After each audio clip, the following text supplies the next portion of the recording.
Welcome to Fluent Phonics.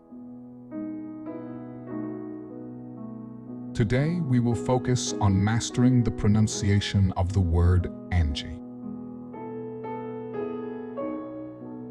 Angie.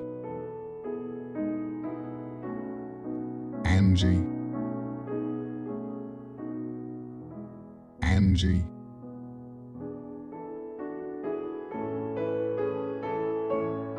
Here's an example of how one might use it in a sentence.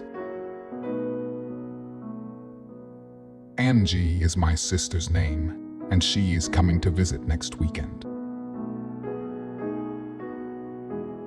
Angie in this sentence refers to a person named Angie who is the speaker's sister and is planning to visit them.